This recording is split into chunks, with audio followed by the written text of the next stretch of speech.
आज का समाचार बड़ा हृदय विदारक है। हमारा निमाड़ का संत शिरोमणि परम त्यागी श्री सियाराम बाबा जी को निर्वाण 11 दिसंबर 2024 मोक्षदा 11 ब्रह्म मुहूर्त का बीच संत सियाराम बाबा न देह त्यागी ईश्वर मलिन विगा संत अनुरागी।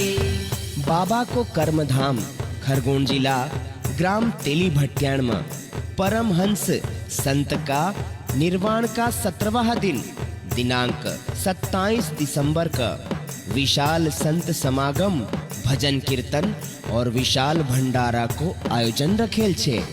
हजारों साधु संत आवक भट्याण भंडारा प्रसादी तुम करजो ग्रहण बाबा की गादी पर शीश झुकावजो 27 तारीख सब भट्याण आवजो।